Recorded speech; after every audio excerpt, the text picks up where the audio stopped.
South Ossetia or Tskhinvali region is a partially recognized state in the South Caucasus, located in the territory of the South Ossetian Autonomous Oblast within the former Georgian SSR. South Ossetia declared independence from Georgia in 1990, calling itself the Republic of South Ossetia. The Georgian government responded by abolishing South Ossetia's autonomy and trying to re-establish its control over the region by force. The crisis escalation led to the 1991–92 South Ossetia War. Georgian fighting against those controlling South Ossetia occurred on two other occasions, in 2004 and 2008. The latter conflict led to the Russia-Georgia War, during which Ossetian and Russian forces gained full de facto control of the territory of the former South Ossetian Autonomous Oblast. In the wake of the 2008 South Ossetia War, Russia, Nicaragua, Venezuela and Nauru recognized South Ossetia's independence.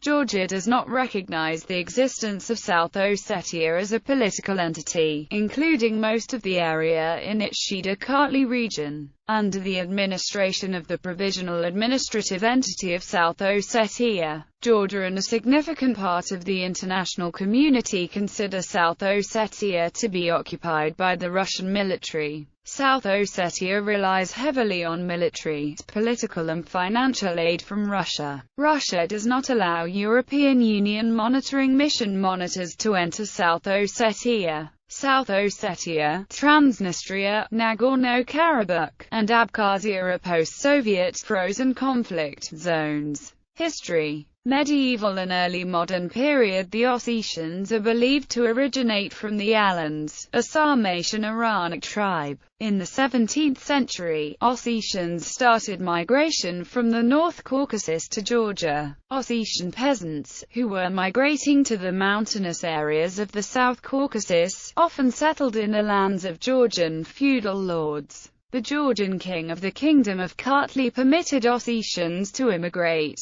According to Russian ambassador to Georgia Mikhail Tatishchev, at the beginning of the 17th century there was already a small group of Ossetians living near the headwaters of the Greater Lyakva River. In the 1770s there were more Ossetians living in Kartli than ever before. This period has been documented in the travel diaries of Johann Anton Guldenstadt, who visited Georgia in 1772. The Baltic German explorer called modern North Ossetia simply Ossetia, while he wrote that Kartli was populated by Georgians and the mountainous areas were populated by both Georgians and Ossetians. Guldenstadt also wrote that the northernmost border of Kartli is the major Caucasus Ridge. By the end of 18th century, the ultimate sites of Ossetian settlement on the territory of modern South Ossetia were in Kudaro, Greater Lyakva Gorge, the Gorge of Little Lyakva, Kasani River Gorge, Gurda and Truso.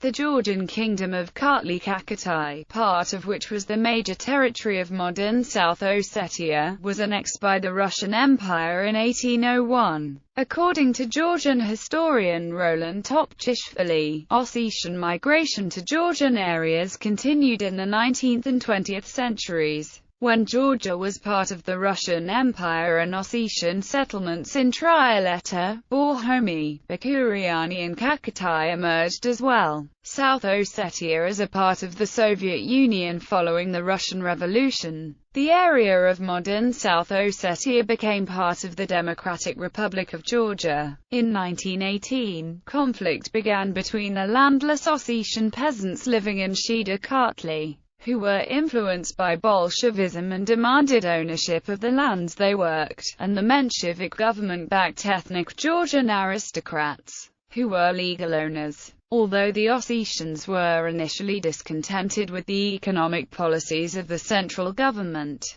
the tension soon transformed into ethnic conflict. The First Ossetian Rebellion began in February 1918, when 3 Georgian princes were killed and their land was seized by the Ossetians. The central government of Tiflis retaliated by sending the National Guard to the area. However, the Georgian unit retreated after they had engaged the Ossetians. Ossetian rebels then proceeded to occupy the town of Skinvali and began attacking ethnic Georgian civilian population. During uprisings in 1919 and 1920, the Ossetians were covertly supported by Soviet Russia, but even so, were defeated. Between 3,000 and 7,000 Ossetians were killed during the crushing of the 1920 uprising. According to Ossetian sources, ensuing hunger and epidemics were the causes of death of more than 13,000 people. The Soviet Georgian government, established after the Red Army invasion of Georgia in 1921, created an autonomous administrative unit for Transcaucasian Ossetians in April 1922 under pressure from Kavburo, called the South Ossetian Autonomous Oblast. Some believe that the Bolsheviks granted this autonomy to the Ossetians in exchange for their help in fighting the Democratic Republic of Georgia and favoring local separatists.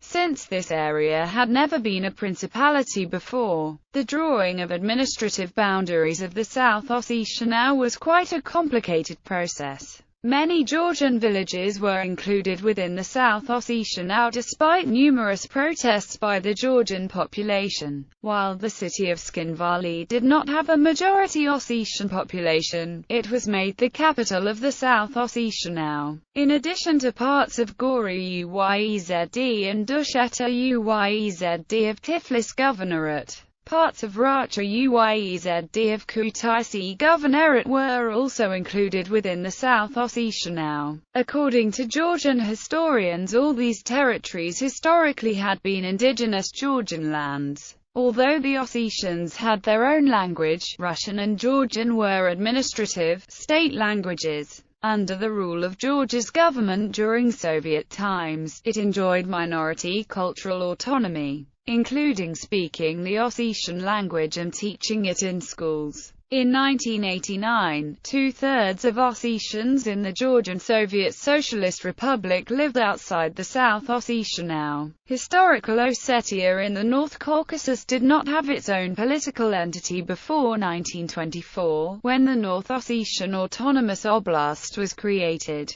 Georgian-Ossetian conflict 1989 to 2008 tensions in the region began to rise amid rising nationalism among both Georgians and Ossetians in 1989. Before this, the two communities of the South Ossetian Autonomous Oblast of the Georgian SSR had been living in peace with each other except for the 1918 to 1920 events. Both ethnicities have had a high level of interaction and high rates of intermarriage. Disputes surrounding the presence of the Ossetian people in the South Caucasus has been one of the causes of conflict. Although the Georgian historiography believes that Ossetian mass migration to the South Caucasus began in the 17th century, Ossetians claim to be residing in the area since ancient times and that present-day South Ossetia is their historical homeland. No evidence exists to back up the Ossetian claims of being indigenous to South Ossetia. Some Ossetian historians accept that the migration of Ossetian ancestors to modern South Ossetia began after the Mongol invasions of the 13th century. While one South Ossetian de facto foreign minister in the 1990s admitted that the Ossetians first appeared in the area only in the early 17th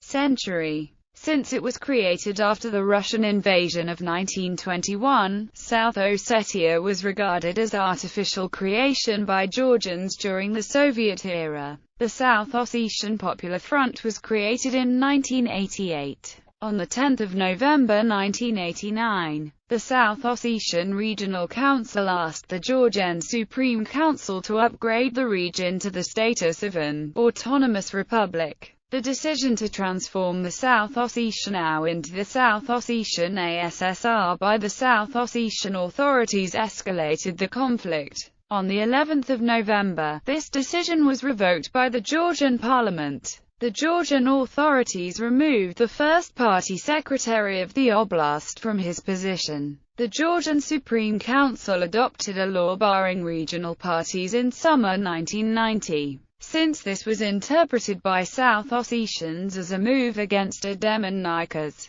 They declared full sovereignty as part of the Union of Soviet Socialist Republics on 20 September 1990. Ossetians boycotted subsequent Georgian parliamentary elections and held their own contest in December. In October 1990, the parliamentary elections in Georgia was won by Zviad Gamsakherdia's Round Table bloc. On the 11th of December 1990, Zviad Gamsakherdia's government declared the Ossetian election illegitimate and abolished South Ossetia's autonomous status altogether. Gamsakherdia rationalized the abolition of Ossetian autonomy by saying, "They, Ossetians, have no right to a state here in Georgia. They are a national minority. Their homeland is North Ossetia. Here they are newcomers." When the Georgian parliament declared a state of emergency in the territory of South Ossetia now on 12 December 1990, troops from both Georgian and Russian interior ministries were sent to the region. After Georgian National Guard was formed in early 1991, Georgian troops entered Skin Valley on 5 January 1991. The 1991–92 South Ossetia War was characterized by general disregard for international humanitarian law by uncontrollable militias, with both sides reporting atrocities. Although initially the Soviet military reportedly facilitated a ceasefire as ordered by Mikhail Gorbachev in January 1991, later they were participating in the conflict on the Ossetian side.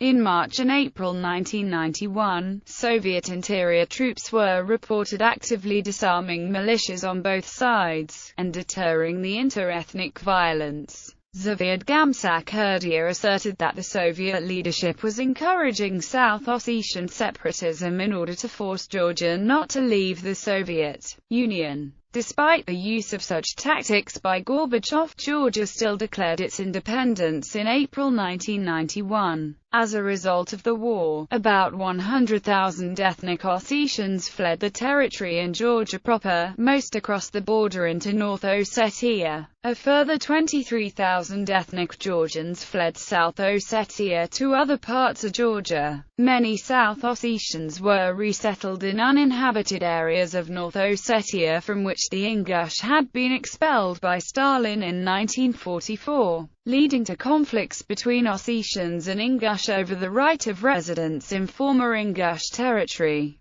On 29 April 1991, the western part of South Ossetia was affected by an earthquake, which killed 200 and left 300 families homeless. In late 1991, dissent was mounting against Gamsakherdia in Georgia due to his intolerance of critics and attempts to concentrate political power. On the 22nd of December 1991, after a coup d'état, Gamsakherdia and his supporters were besieged by the opposition, which was backed by the National Guard, in several government buildings in Tbilisi. The ensuing heavy fighting resulted in over 200 casualties, and left the center of the Georgian capital in ruins. On 6 January, Gamsakherdia and several of his supporters fled the city for exile. Afterwards, the Georgian Military Council, an interim government, was formed by a triumvirate of Jabario Seliani, Tengiz Kitovani and Tengiz Sigue, and, in March 1992, they invited Eduard Shevardnadze, a former Soviet minister, to come to Georgia to assume control of the Georgian State Council. On 24 June 1992, Shevardnadze and the South Ossetian government signed the Sochi ceasefire agreement, brokered by Russia. The agreement included obligations to avoid the use of force, and Georgia pledged not to impose sanctions against South Ossetia. The Georgian government retained control over substantial portions of South Ossetia, including the town of Akhalgori. A joint peacekeeping force of Ossetians, Russians and Georgians was established. On 6 November 1992, the Organization for Security and Cooperation in Europe set up a mission in Georgia to monitor the peacekeeping operation. From then until mid-2004, South Ossetia was generally peaceful. Following the 2003 Rose Revolution, Mikhail Saakashvili became the president of Georgia in 2004. Ahead of the 2004 parliamentary and presidential elections, he promised to restore the territorial integrity of Georgia. During one of his early speeches, Saakashvili addressed the separatist regions, saying, "Neither Georgia nor its president will put up with disintegration of Georgia. Therefore, we offer immediate negotiations to our Abkhazian and Ossetian friends. We are ready to discuss every model of statehood by taking into consideration their interests for the promotion of their future development." Since 2004, tensions began to rise as the Georgian authorities strengthened their efforts to bring the region back under their rule. Georgia sent police to close down a black market, which was one of the region's chief sources of revenue, selling foodstuffs and fuel smuggled from Russia. This was followed by fighting by Georgian troops and peacekeepers against South Ossetian militiamen and freelance fighters from Russia. Hostage-takings, shootouts and occasional bombings left dozens dead and wounded. A ceasefire deal was reached on 13 August, though it was repeatedly violated. The Georgian government protested against the allegedly increasing Russian economic and political presence in the region and against the uncontrolled military of the South Ossetian side. It also considered the peacekeeping force to be non-neutral and demanded its replacement. Joseph Biden, Richard Lugar, and Mel Martinez sponsored a resolution accusing Russia of attempting to undermine Georgia's territorial integrity and called for replacing the Russian manned peacekeeping force operating under CIS mandate. According to U.S. Senator Richard Lugar, the United States supported Georgia's call for the withdrawal of Russian peacekeepers from the conflict zones. Later, EU South Caucasus envoy Peter Semneby said that Russia's actions in the Georgia spy row have damaged its credibility as a neutral peacekeeper in the EU's Black Sea neighborhood. 2008 war tensions between Georgia and Russia began escalating in April 2008. South Ossetian separatists committed the first act of violence when they blew up a Georgian military vehicle on 1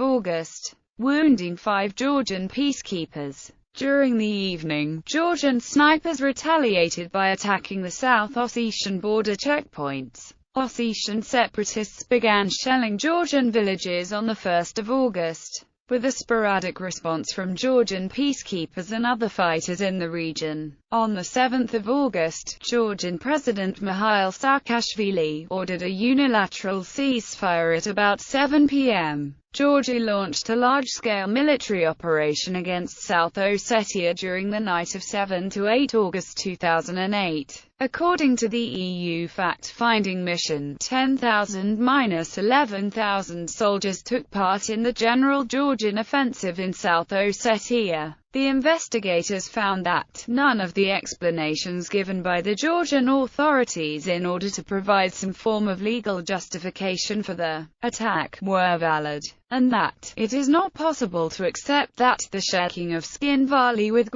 multiple rocket launches and a heavy artillery would satisfy the requirement of having been necessary and proportionate. The official reason given by Tbilisi for this was to restore constitutional order in the region. After the heights around Skin Valley were secured, Georgian troops with tanks and artillery support entered the town. Georgian shelling left parts of Skin Valley in ruins. According to Russian military commander, over 10 Russian peacekeepers were killed on 8 August. That day Russia officially sent troops across the Georgian border into South Ossetia, claiming to be defending both peacekeepers and South Ossetian civilians. Russia accused Georgia of committing genocide. Russian authorities claimed that the civilian casualties in Skin Valley amounted up to 2,000. These high casualty figures were later revised down to 162 casualties. In 5 days of fighting, the Russian forces captured Skin Valley, pushed back Georgian troops, and largely destroyed Georgia's military infrastructure using airstrikes deep inside the Georgia proper. Russian and Abkhaz forces opened a second front by attacking the Kadori Gorge, held by Georgia. After the retreat of the Georgian forces, the Russians temporarily occupied the cities of Pota, Gori, Senaki, and Zugdidi, both during and after the war. South Ossetian authorities and irregular militia conducted a campaign of ethnic cleansing against Georgians in South Ossetia, with Georgian villages around Skin-Valley being destroyed after the war had ended. The war displaced 192,000 people, and while many were able to return to their homes after the war, a year later around 30,000 ethnic Georgians remained displaced. In an interview published in Commerçant, South Ossetian leader Eduard Kokoiti said he would not allow Georgians to return. Through mediation by President of France Nicolas Sarkozy, the parties reached a ceasefire agreement on 12 August. On 17 August, Dmitry Medvedev announced that Russian forces were to begin withdrawal on the next day. On 8 October, Russian forces withdrew from the buffer zones adjacent to Abkhazia and South Ossetia. The control of the buffer zones was handed over to the EU monitoring mission in Georgia. Russia recognized Abkhazia and South Ossetia on 26 August. In response, the Georgian government cut diplomatic relations with Russia. Since the war, Georgia has maintained that Abkhazia and South Ossetia are under Russian occupation and remain, legally, part of Georgia. Map of South Ossetia. JPKF map indicating Georgian-controlled areas of South Ossetia in June 2007. The monument in Skin-Valley to the victims of the Georgian-Ossetian conflict. A school in Skin-Valley after the fighting during August 2008. Topographic map of South Ossetia. Map of Georgia highlighting South Ossetia and Abkhazia.